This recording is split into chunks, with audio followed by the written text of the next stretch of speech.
Hey folks, Staff Sergeant Pooch here. Wanted to do a video response to Hibernia Son's video Fire Maneuver and the Bolt Action Rifle. Want to start off by saying this is the second video response that I've ever done, so bear with me.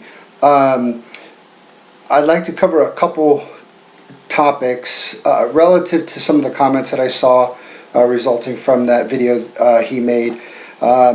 And also, I'd like to state, that I love him to death. I think Irish is spot on, and it's not for any other reason than I think the experience, research, and kind of background speak for itself. But also, he doesn't come across as better or holier than thou, and I can tell it's genuine for everybody's benefit. So, looking at the comments to his video, I wanted to cover 4 topics. The bolt action rifle versus the semi-auto rifle. There's a million videos out there. But real specifically, simplicity, reliability, maintenance, and then ammo capacity. Thinking of simplicity, when you talk about the AR or the AK platform, those 2 platforms were designed so that mass amounts of soldiers, airmen and Marines, could effectively utilize them under combat situations. I realized that for a bolt action rifle, you're simply loading that magazine, top loading, or even if it's got a box magazine for 20 rounds. All you have to do is unlock the bolt, pull it to the rear, chamber around, and fire. The AK and the AR platform, both are extremely simple. If I can do it, if my 12-year-old son can do it on both AR and AK platforms, any of you guys can do it. Just think about that though. How many nations out there, how many service members across those nations employ AK or AR style rifles? A lot. And if it were extremely complex, I don't think that they would be in existence. So I'm going to jump on then reliability. And I wrote notes because I'll go here and there, and I know I got to come correct if I'm going to respond to Irish's videos. So reliability. Don't feed into poor information that you hear out there. In the World Wide Web, and old salty Vietnam era vets that say that AR sucks. When it first came out and when the information was passed to them, it did suck.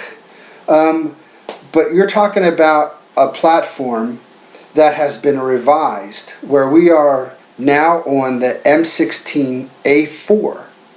Right, so there's at least four different modifications that have been made.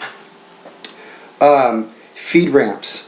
There's so many things, and I just feel as though it's important to let folks know that when you think about reliability, sure, it's more complex. There are more parts that move around, but it is a reliable rifle. It comes down to training, familiarizing yourself with it. Remember the old VCRs, how to program those? We figured it out. The same with that, AR or AK platform rifle. You put it in your hands, you look at the mechanics of it, read directions, or the owner's manual, you will see how simple it is. Reliable, yeah, if you're going to be, how does Irish put it, a wazoo ninja, and go through swamps and crawl through sand and that sort of thing, maybe have some reliability issues. Maybe. It really depends on you know, a lot of different factors. What type of lubricant are you using? Are you, you know, taking gun grease and jamming it in there and packing the whole chamber in with gun grease? Or are you properly lubricating your bolt? A lot plays into it. Hell, I look on YouTube, I see them shooting AKs and ARs underwater. You know, I see people, you know, taking the AK, literally throwing it in a puddle of mud, thick mud, Tennessee mud, pulling it out, shaking it off, and jamming rounds downrange. One of the things about the AK that, you know, you hear a lot about is how reliable they are, especially in adverse conditions. Folks will then, you know, turn that into, well, then it's not as accurate. I can assure you that a lot of the AKs out there are reliable and accurate. You know, out to 500 yards plus. How many of those shots are you really looking to take? If I were a betting man, I would bet that in a situation where you can avoid confrontation, that's the best approach. Anyway, so just to close up on reliability, you got to look at the platform. You have to understand its mechanics. Yes, there are more moving parts than a bolt-action rifle, but I assure you, it doesn't make it any less reliable. Maintenance. So if we're talking about a grid-down situation here in the U.S., I would argue that there are very few environments that would make maintenance of a semi-auto rifle that much more complex. Now, there was a video that Demcad did that Irish responded to. I looked at it and I noticed, you know, Demcad's in probably Detroit area, I think, and it's frickin' freezing there.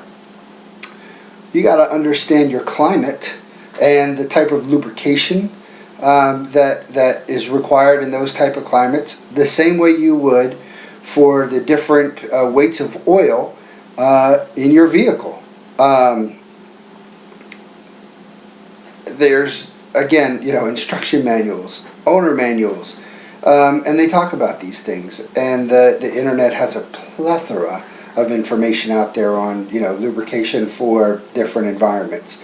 So the beauty of it is here on YouTube, we've got folks from all over the country: Arizona, Texas, Florida, North Carolina, Pennsylvania, you know, California, up all over. You know, what type of lube are you using in your area? What works well? What works best on your rifle? How many rounds have you put through that rifle to say, you know, it's reliable or unreliable? And have you done a root cause analysis, which means taking a look at, well, you know, I'm jamming this gun grease into the chamber and it seems to get things clogged up in there. Root cause analysis. Try something else. Oh, it works now. Great, there you go. Running a cleaning rod and lubricating a rifle is required for both for bolt action and for semi-auto. Sure, there's a little bit more nooks and crannies that hold that melted butter, but I tell you what, the flip side, which we'll get into now, ammo capacity makes it more worth the while. Alright, so ammo capacity. Suburban Sentinel noted in the comments that you can only carry so many rounds either way. And I agree with you, Suburban Sentinel. By the way, I love your channel too. But I want to dispel a myth, and that is, you know, the volume of fire that's going to be required in a firefight. I would hand over fist take a magazine-fed semi-automatic rifle over a magazine-fed, box magazine-fed 20-round bolt-action rifle in combat any day of the week. And it boils down to this. Let's say, two people, opposing forces, each had 60 rounds.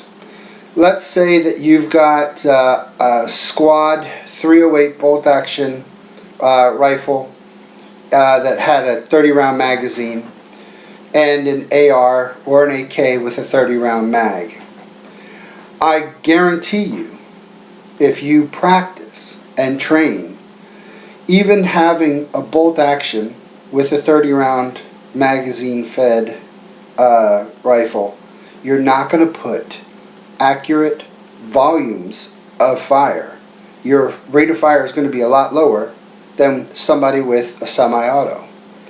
And in a combat situation, it's going to be, time is going to slow down, right?